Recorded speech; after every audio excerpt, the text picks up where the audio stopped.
humble beginning, growing up with a lot of immigrants, a lot of Arabs, Somalian guys, right? So I grew up around those type of individuals. We lived through hell and back. Nobody would come back from that. I guarantee you there would be no coming back. It was an incredibly rough moment where I want to see how the person acts around money.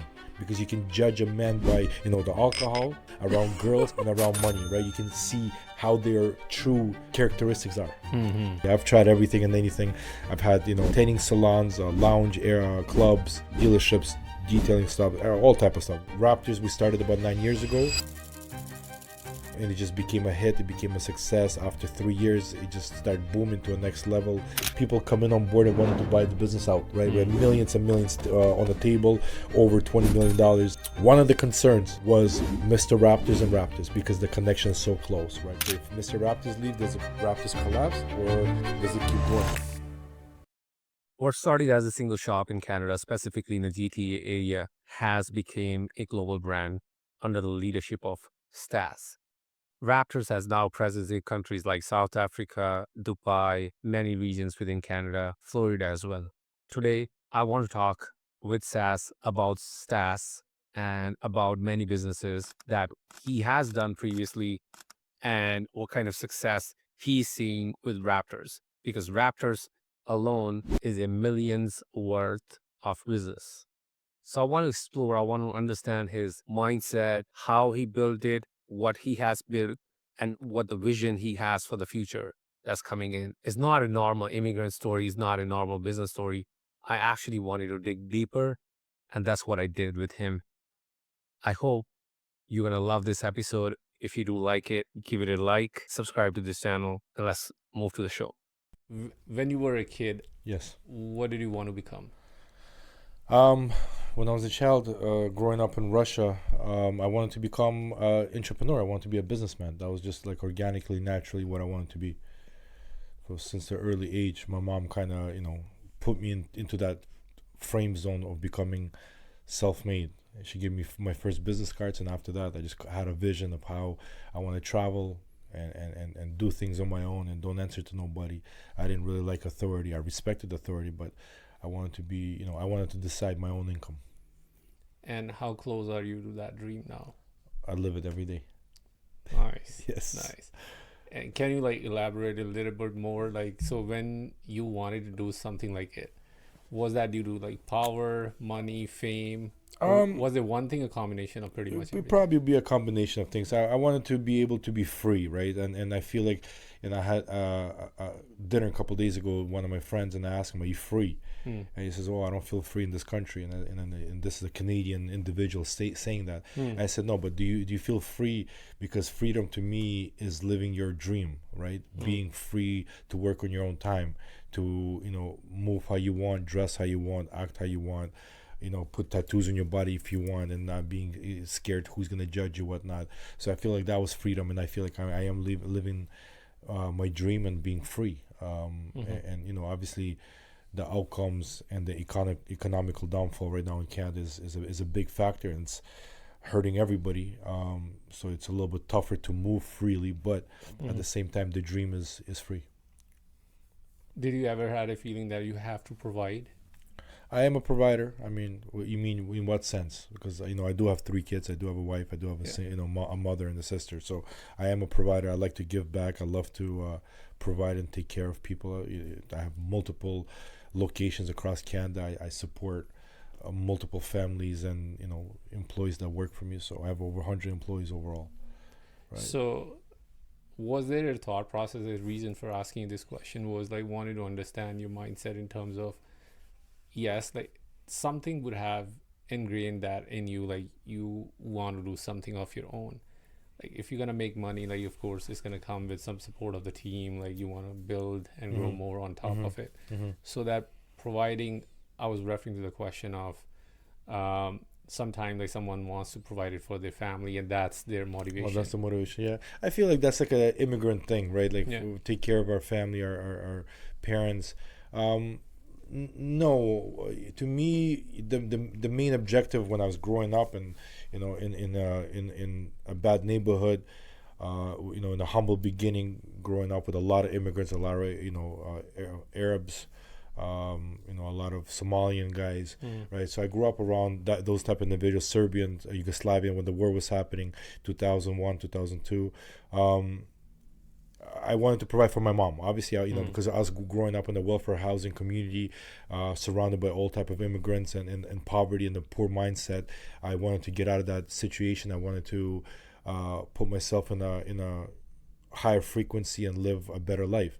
So that was the objective. That was the goal. It wasn't to look cool. It wasn't to be famous. I really just wanted to genuinely get out that poor mentality and the surrounding that I was in, and the violence obviously was all around us, especially back then. It was a lot crazier.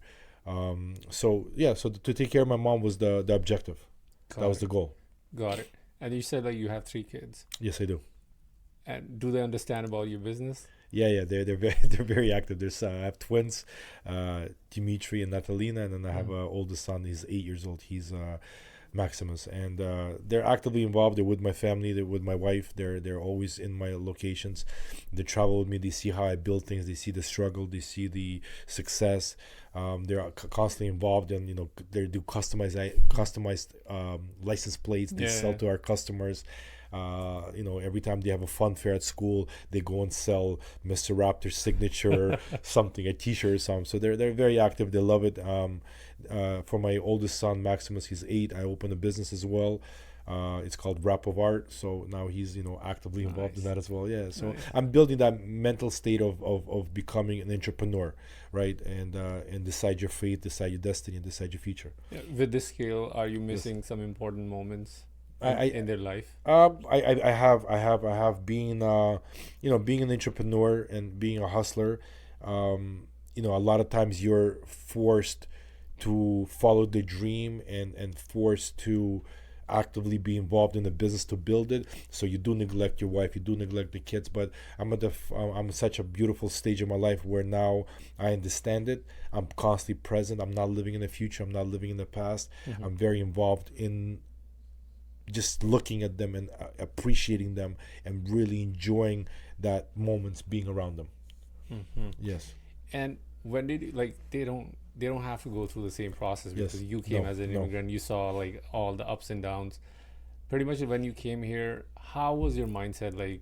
You saw this as your place to go, or it gave you a hard time, as pretty much everyone has gone through it? Immigrant story, you come in, you're trying to find out your place, how to settle down, or you were too young for that? I think I was a little bit no, you know what, for immigrant is an immigrant, right? I feel like we still, for generations, maybe such as yourself, I don't know when you came to Canada, but you have a Indian, you have a Pakistani, you have the Arabic communities now very strong and active, where you can go in and fit in. Right, family members are there. When I came in, it was just my mom and I, so we didn't have a place to fit in. We didn't know the language. We didn't have money. We didn't have we didn't have friends here. So we were purely left on our own in a new country and go ahead and survive, right? And figure yourself out. So was it challenging? 100%. Obviously, the dress code was different. I didn't know how to dress correctly. I would get picked on. Being a white kid with blue eyes and blonde hair, you got picked on. You couldn't, you just got bullied in. The bullying was very effective. You went through a lot of that stuff, but I feel like that's what helps to develop you and your character. Right, and that's why I think immigrants are so strong, and that's why we're holding this country down, because we're placed in a position where it's cold. You got to get your feet wet. You have to figure it out. There's nobody here to help, right? So. And Wraptors was the first venture that you did, or no, that's my 22nd venture. So I've tried everything and anything. I've had tanning salons, lounge clubs, dealerships, detailing stuff, all type of stuff, windows and door companies, fashion lines. Wraptors we started about 9 years ago, and it just became a hit. It became a success. After 3 years, it just started booming to a next level, where I decided to finally, first time in my life, to settle down and work on a business. Because usually what I would do is I would build a company up and build and sell 6 months to a year. This one, 9 years strong. We've been active. We've been working hard. And after so many years, is there a mistake that still replays in your mind? Maybe something that you would have done over and over and still And you figure out like late that Yeah. that was a thing I shouldn't Good have. question. Good question. Yeah, very good question. Yeah, I learned my lessons a lot of times in partnerships, right? So now I don't do partnerships. I don't do investors. I like to answer to myself, and I like to work by myself, because in every business there's a dominant individual when you go into a partnership, and there's one that follows and you just have to kind of separate your strength and weaknesses. Unfortunately, I was so dominant in all my partnerships. I would take over, and then the partnerships fall apart, and I would lose a lot of money, or I would lose friendships, or whatever the state we were in at that time. So to answer the question is, I would not suggest, or I would do partnerships ever again. Also, the key that I learned was, having a females and a right partner in your life, it defines your success, right? In my business, I have a lot of females working for me, because females can multitask, and they can, help me move to another level a lot faster than the guys. Because, us guys, we're very straightforward. Yeah. We're one time, one task type of individuals. Yeah. Girls can multitask, right? So that would be the things that I could replay and really say, shoot, I shouldn't have done that. I shouldn't have done partnerships. I shouldn't have done investors, or whatever the case would have been. Yeah, you're talking about the female energy, so I want to talk about Tell your me. wife. Yes. So, did she play a role in your success? Crystal, my wife, she, we've been together for the last 12 years. She's actively been involved. First time when I opened the business, she didn't believe into it, right?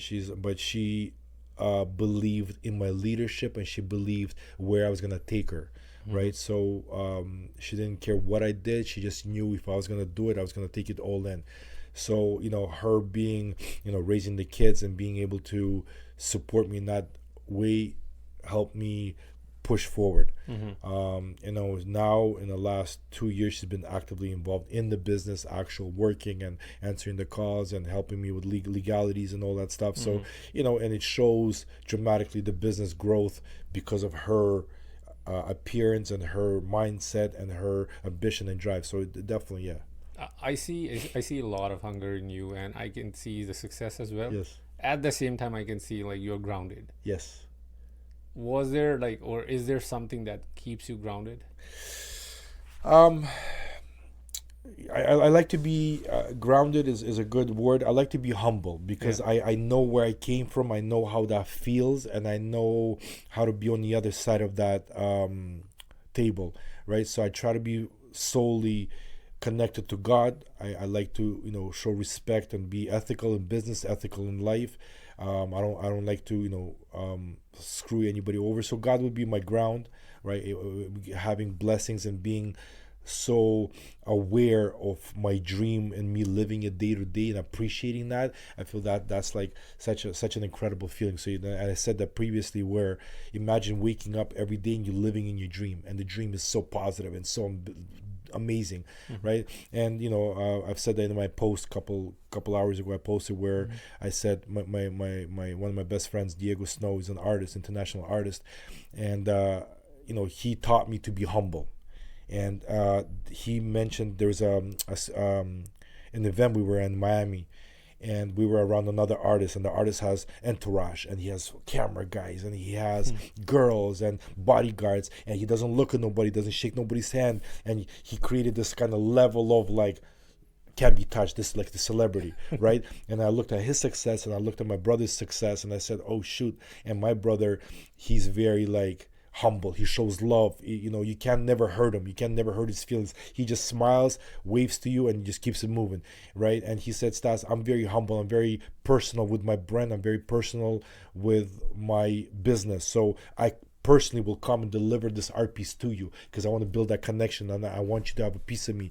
So in my business, I took that in. I said, because a lot of times I would close my door, I would stop communicating with people, but they would come for me. They would believe in my dream. They believe in my business. So how can I close the door off on them, right? So I clicked that in. I said, man, I gotta show love to my followers. I gotta show love to my people, and my people that want to work with me, because it's such a blessing. God is sending me such a flow, and I'm blocking it. I can't do that. So that was one of my things that I really, really, really learned, is be humble throughout the way, because all this materialistic stuff, they change, that all this can be taken away, but the personality and the feeling you left in that person will stick for a long time. Did money ever got to you? Ever? Never, no, because I never had it, right? So when I started getting it, it was just it was a beautiful thing. It was like, okay, now it just opens up doors.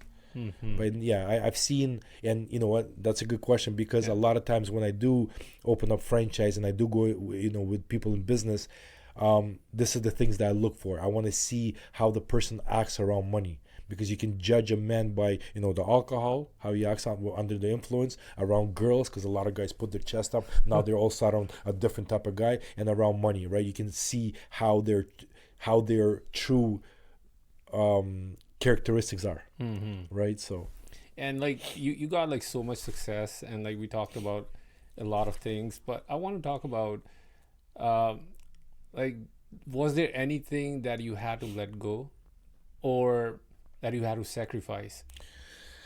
yeah. I mean, I did have to sacrifice a lot of time with my family, birthdays and dinners and friendships, Mm. and I had to go cold turkey. I had to let go. I had to have a clear vision where I'm going, and the ones that accepted it and knew me who I truly was accepted it, and they said, "Listen, Stas has a destination to get to. When he gets there, he will send the bus to us and he'll pick us up, right?" But at the same time, I had to let go of a lot of insecurities, I guess, right? Because when I opened the business, I didn't know what I was doing, and I had to trust my belief system, and I had to trust myself, and I had to trust my vision, and just keep going. And it wasn't an easy journey. It was super difficult. I mean, we had, from the government to Google to YouTube, people try to destroy us. People try to sabotage the business and try to hurt us. But again, when you follow with God and you truly do your calling, I feel like you can't hurt that, Mm. right? There's nothing you can really do to me. I'm way too strong for that. That's just gonna motivate me to be stronger and become better. So a lot of times where they threw rocks at me, they thought that hurt me, but it built me more of being resilient, and I just kept pushing even harder, because I had to prove to myself, Stas, you can't fall down now. You got to keep going. So yeah. So to answer your question, yeah, I did have to let go and lose a lot of friendships and relationships and moments with my kids growing up. You just said like that kept you going, and those are the same things that still keeps you going right now, or some other motivations are there? Now, yeah. So now, as you grow older, Yeah. right, as you become a father, as you become a husband, as you become a godson, you start changing things. Perspective starts changing for you, right? Before it was ambition and drive, and getting to a new chapter in your life. Now I feel like I just wanted to be at peace. I want now I find joy in my friend's success. I find joy in my employees' growth. I find joy, my mother smiling and being healthy. So now you kind of find peace and joy in more valuable things, and you understand the value now is not measured by a dollar, Mm-hmm. right? Yeah, yeah, you're exactly right there. Like, these are materialistic Yes, things, and these there you can come go. and go like That's it. anytime. That's it. So, what is that thing like? Okay, so that there are many things that kept you going, but Yeah. was there anything or any moment in your life like that made you think, I think I should quit? Um, I don't think there was a moment of me saying I should quit. I feel like the fear would take over my body at most times, right? Because again, lack of knowledge, lack of finances, Yeah. lack of team, lack of support would put you in a position where you're back against the wall and you don't know what to do. But again, that kind of defines your character as well, right? So me quitting, it was never in that. I experiment. I love starting journeys. I like new businesses and new ventures, and I like to go on different avenues of businesses. So quitting was never in my in my mindset. The fear was, right, and I we all do, and Mm. I still fight daily to get rid of that Mm. and keep it pushing. But no, there was no point in time ever in my life where I felt like I need to quit. And like, sometimes I usually feel that as well. Like, sometimes you have a fear. Yeah, It's really hard to sleep at that night. Like, very sometimes, tough. Yes. and you you have seen that, you have experienced that, you have heard as well. Like, yeah, once you are back against the Yes. wall, and you have to fight back, but it's really hard. Very hard. And again, that just gonna you just have to define yourself as a man. You gotta find yourself a mentor. You gotta define yourself who you want to look like, how you want to feel, what type of animal you have inside you. Because not everybody's made to be an entrepreneur. Not everybody's made to be a businessman or a doctor or something or whatever the case might be, right? So you just kind of have to define how far you're willing to take your dream and how far you're willing to take, because the setbacks and the barriers that you create are usually just in your mind, is because of the fear in your mind, right, playing with you. But if you're dominant and strong and say, listen, this is all just a game. Just you decide what kind of game you want to play, how far you want to take it, right? I like the private jets and I like the yachts, right? So I want to take it far. I want to keep going and I want to keep pushing. And sleeping at night and problems that I deal with every day, you just have to stand back and analyze it from a different perspective. Look at it and be like, okay, where does this fit? How does this work? Where is this gonna work? Who do I need to align? What do I need to call? And then just make the right chess move, right? So sometimes you just have to ground yourself, right? Sit back, analyze, know that this is just a game. This is just all the barriers are you're putting it in yourself, and the fears coming in the way. Push that aside, sleep on it, wait 24 hours, the answers will come, right? And I'm sure you're religious as well, and just ask the higher up, give me an answer.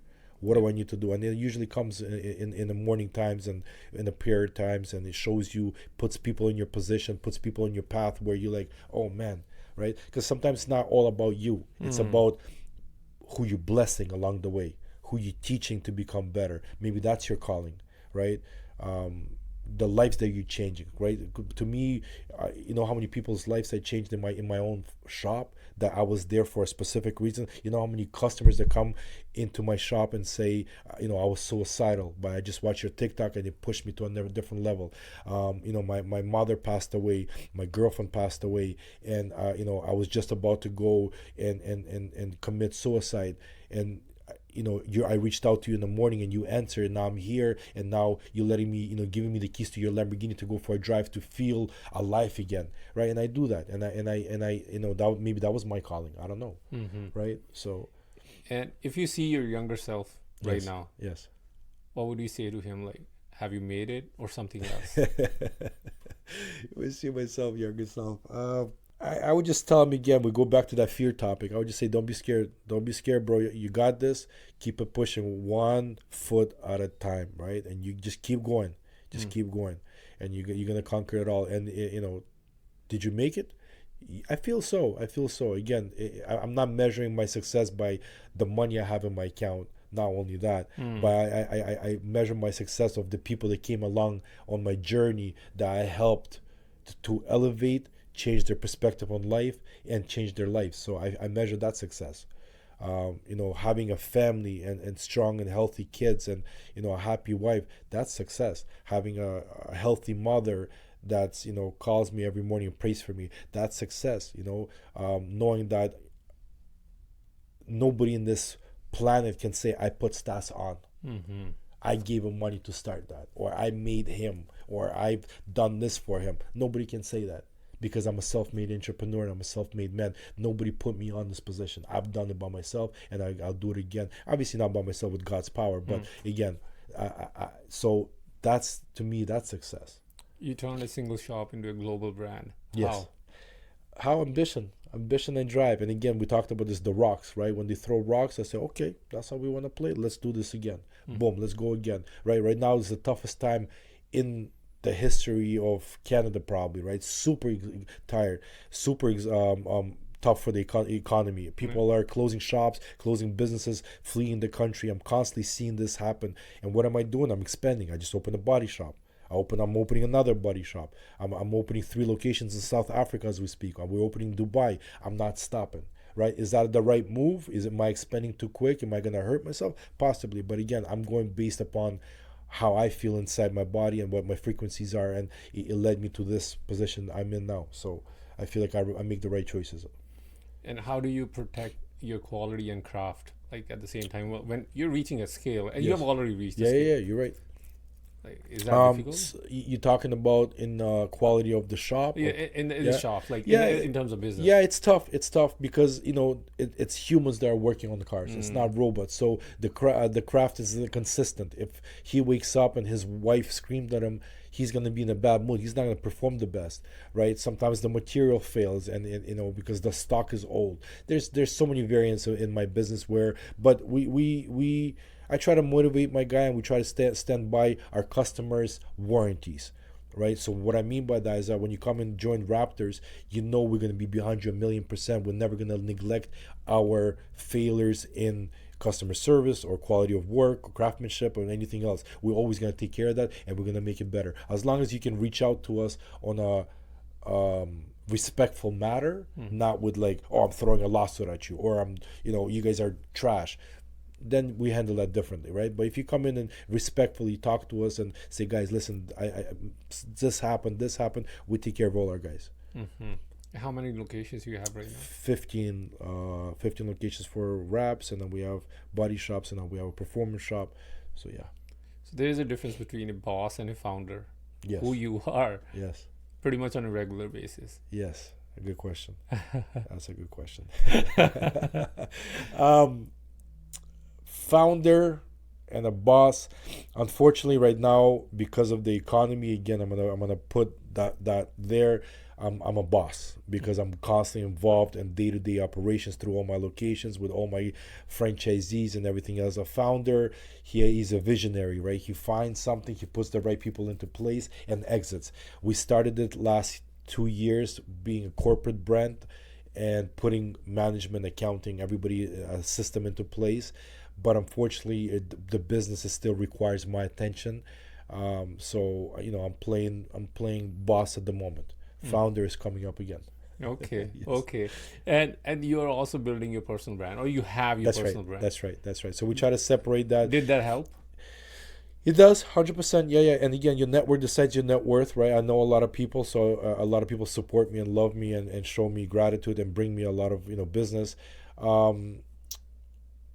So that definitely helps, but at the same time, we had people come in on board and wanted to buy the business out, right? We had millions and millions on the table, over $20 million, and one of the concerns was Mr. Raptors and Raptors, because the connection is so close, right? So if Mr. Raptors leave, does the Raptors collapse, or does it keep going? This is the reason for the fact that I said, okay, let me become the founder, let me start exiting so we can continue building Raptors as a self-identity, right? So that keeps on changing based on if you want to become a boss, if employees are giving you the trouble, you become a boss. When you want to grow, you become a founder, right? You give or take, yeah. Yeah. When you have a system into place and you're playing God, you're overseeing things, then you're a founder, right? Because it's a bigger play. It's a bigger play being a founder, because you have to judge characters correctly to put them in certain positions to be able to win. Boss is day-to-day operations, and the wins you celebrate with the team, and losses you celebrate, you go with the team as well. So it's a little bit different, I think. And your process is turnkey projects, like you buy the location, you build it up, you sell the franchisee in that Correct. way, or yeah. So what I do is I usually do a month and a half of build out. So if somebody's interested in opening a location, we have locations available in the West Coast right now, Vancouver, Edmonton, Calgary. So when we agree on terms and we agree as man and a woman, and we agree that we align together, because to me, again, it's not about money anymore. It's about who's going to be in the bed with me and who's going to be not a liability but an asset to my company, right? So when we agree to that, so I do a completely turnkey operation, fully built out. I take care of everything personally, then I put a team behind them, and we work making sure your success is there. And you're scaling that fast, the feedback loop changes, right? People are giving you constant feedbacks, and the speed is increased. Yes. And right now, AI automation and all those kind of things are there. So again, your I would say your process is more so of based on people. Yes. Right? It cannot be automated. No. But there are some things that can be automated, but internally and intentionally you don't want to automate that. Is there something like that? Yeah. And again, very good question. So we tried that, and I love AI. I love the chat GPTs, and I love all that. The new technology coming up. So we tried. We worked with many teams before, and the AI is very powerful. Obviously, AI. We had automated messaging on our Facebook. We had automated on our website, and customers were getting fed up. And then we had Google reviews that were getting negative because it said, "Listen, this thing just doesn't shut up. It just keeps asking me questions. Just shut up. I just want to talk to human. I just want to feel the voice. I want to feel the energy. I want to see who I'm speaking to, right?" And as soon as we turned that off, and it was the early stages of AI, obviously things changed. It was a dramatic boost in my company again, right? Because during the AI situation, with the email response and website response and live chats, it really was affecting my business. Really, really was. So Okay. So I want to turn back to your family angle. Like, Crystal, your wife. Yes. Yes, she helps you with the decisions and all that. Yep. But sometimes your kitchen becomes the boardroom, or no, like business. Yeah, this is your home. That's very good. Yeah.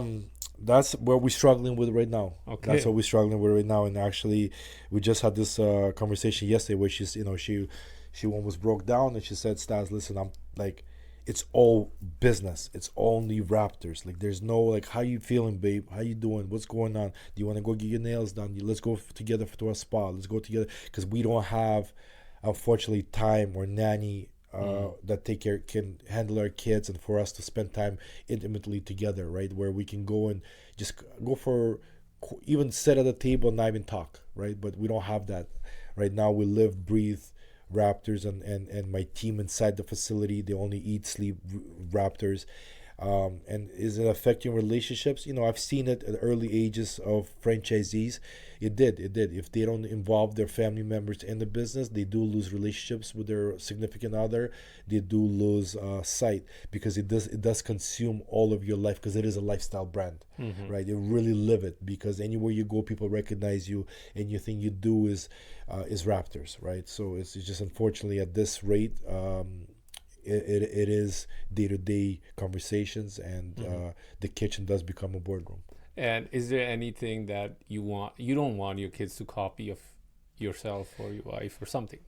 No, you know what? And we've talked about that, and I think I possess, and it's not being full of myself, none of that. Please don't take that wrong. But I feel like I'm such a ethical individual in many ways, where I would be a good example to my kids. I wouldn't, if my daughter came with a man like myself, I would not feel any way. I would not feel any bit of like, oh, this is not a good thing. No, I feel like I've changed a lot. I've grown a lot, and I feel like the kids, if they become, even though a 10% of me, they're gonna be okay. They'll survive. And if you have to like exchange that success with something that you can get back from your family, or the time, or something, is it something that you would still exchange? For example, like, I don't want to title it for you. Like, Yes. You pick and choose. Like, you Sure. tell me, like, is there anything, if you would have, like, maybe give it back and take the other thing? No, I don't think so. Again, because I'm living my dream, and everything I've attained, and everything I accumulated, and everything I lived through, it was such a blessing. Even the dark moments, like, I can't talk about it on the camera, but that we lived through hell and back. In December, we lived through hell and back. In January, we lived through hell and back, where nobody would come back from that. I guarantee you, there would be no coming back. It was an incredibly rough moment, where there was nothing left but to go on your knees and look up in the sky and say, okay, I accept this challenge. Let's make it work, right? It was very tough. It was like life and death situation, more or less, right? So for you to be reborn and come back, and we call it the Phoenix era, right? Because the Phoenix got burnt to ashes and we came back alive. It was really that. So to me, to take any moments back, no. I think everything I lived through and built, and where I am now in this chair, is purely guided, and I have to be here. There's a reason for that. There's a reason for everything I'm doing, and I made mistakes, obviously, plenty of times. But I feel like it put me in a better position where I am now. I learned a lot because I never was that guy, and I can never understand man or a woman that always points fingers. Oh, it's because of this. Oh, it's because he did. It's always me. My finger is always towards me. Even if something breaks on my shop, everything happens, something to my car, people will go, oh, it's the dealership, or it's the mechanic shop. No, why? Is your process that is dirty? This is a stop. This is God's trying to stop you from something. This is your result of you doing this a couple days ago. This is always me. It's always me. I always looked internally. Why is this happening? Right? So that's it. Your success would have, like, I would say, like, brought a lot of loud opinions for you. Does that matter to you? No, not anymore. No, before I used to care.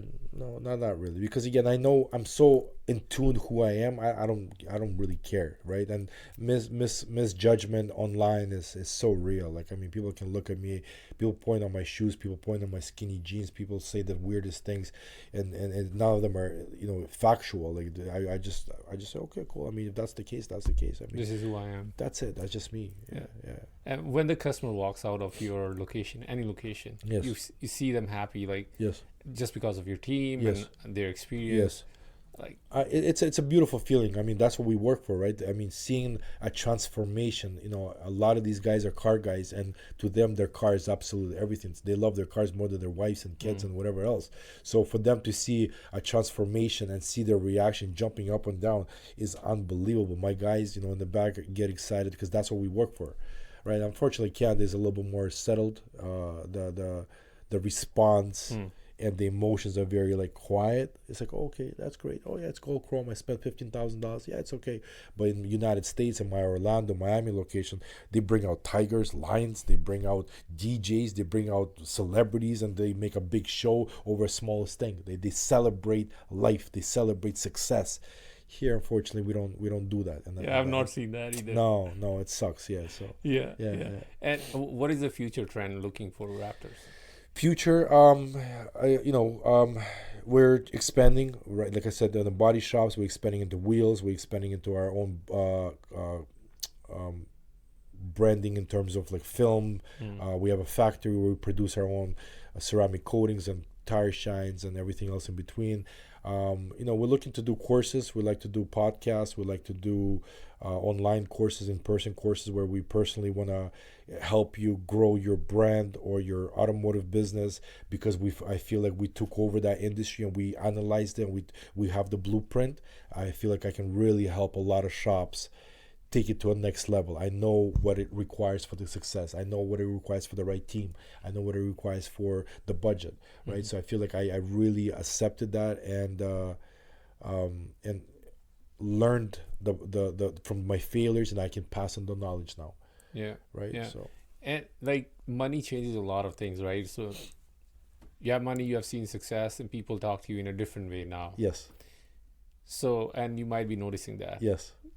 Does that matter to you, or do you see that you see the things? Okay, he's talking to me because of. Yeah. I see it, and again, nothing wrong with that, because we live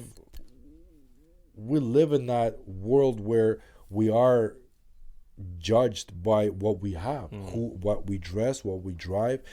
Every single of my cars, they serve a specific purpose. My Rolls Royce serves a certain purpose. My convertible Rolls Royce serves a different purpose.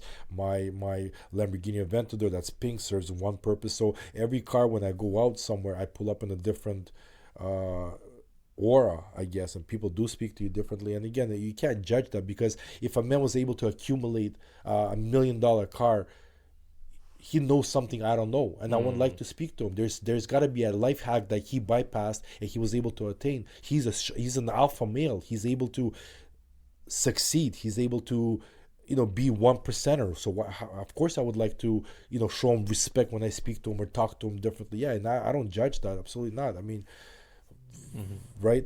You got to salute that. You got to respect that and show it, because you know how difficult it is to be in the world we live in, to accumulate anything, to even buy a freaking house, right? So if a person has that, I look at them and I salute them and say, man, I can't even imagine the stuff that you went through to be able to accumulate that, to be able to withstand that and hold that, right? So yeah. And what was the first luxury that that you bought? Was it a car? Yeah, it was a Lamborghini Gallardo. Yeah, it was a convertible. Yeah, it was my trophy. And you know what? To touch on that topic is I got really sick after that, because what had happened was a lot of people that saw the car start talking to me differently, and I don't know if it was the eye or it was something. I got really sick. I got really, really sick to the point where like I lost a lot of weight. I couldn't, like, it was horrible. I thought I was gonna die, to be honest with you. And then finally, when I started feeling better, I went for a haircut. And when I was putting gas at a gas station, this lady came out. There's an old white lady, and she said, "Good for you. You must work really hard to be able to afford this." And I looked at her. I said, "Yes, you're right. I do work hard." And then I went to my barber, and my barber said, "Stas, look at it this way. Okay, whoever speaks, let them speak, but look at it as a trophy. Every win, right, and every success, because you open so many locations, you attain so much success. This is your trophy. This is to showcase to yourself. This is my ring. As a basketball team, you know, you get those champion rings. This is your ring." And I looked at it from a different perspective. I said, "Fuck, you're right. I do want that, and I do want to have that, and I feel good about it now." Right, because I want to celebrate success. This is my success. Where do you see yourself 10 yees from now, like in terms of brand or yourself? Do you want to sell it out and like do something else, or Wraptors is going to be the game? I see myself on the private island with a big belly and my kids happy riding horses and living somewhere on the beach. I want to leave something behind, right? I want to leave something behind where, you know, I change people's lives for real, and I want to see businesses grow from my success, and I want to leave something that I know I built from ground up, and it was a success, and that it's really changing people's lives in a way, right? So I want to leave something behind for people to remember me for positivity and just a good soul. Right. Is your mother proud of you? I don't know if she's proud of me. I don't know. I hope so. I hope so. Yeah. Okay. You know, Russians were very cold. We don't speak about emotions really. We don't really, celebrate success. We're very cold in terms of like, I don't think she would tell me like, "I'm proud of you. Good for you. Like you did this." She's always like, "Okay, like what's next? Come on, buddy. Like you keep going." Right. And she's upset with me that I work so hard sometimes. You know, she says you deserve to be, writing books or something in that sense, where you gotta move smart, not hard. Are you proud of yourself? Very proud of myself. Very proud of myself. That's my big accomplishment. That's why I said, living my dream is a freedom to me. So I'm super excited for the next chapter in my life. And when you pretty much the last question, like when you look for the owner or a new person who wants to join your company, like yes, do you look something in them, or it's just like you bring in the money and no, yeah, it's a very good question again. No, I don't look I don't look at the funds anymore. I do really, really, really importantly watch how the person is actively involved with the family, how he is, how he moves, how his credibility on the streets are, how his credibility in the business are. I don't care about your resume, I don't care about your credit report, but I do care about your credibility as a man or as a woman, and how you are, respected along your peers, along your family members. How do you value your family? Do you put them first? Do you put them second? And back to that topic we talked about, where the alcohol, I want to see how he is under influence. I want to see how he is around money. I want to see how he's around women, right? Is he going to betray his significant other and cheat on her and go, when there's an opportunity with somebody else, or is he able to withstand the urge and maintain himself as a man, right? So these things, play a big factor to me. Yeah. And your customers are pretty much like, I would say, high net worth. Yeah. I mean, because our business is not a need, it's a want. So there's a lot of disposable income, right? You have to have money to spend $5,000, $6,000, $7,000, $12,000 to showcase your wrap. Right, like there's no need to change. If you have a white car, you're happy with a white car, but you like the red, you're not gonna go spend $5,000. You're gonna reconsider, maybe, yeah. But these guys really, okay, listen, I want to have a sick rims. They really love what they do, and they love their cars, and they do have income to spend. It is an expensive service. Got it.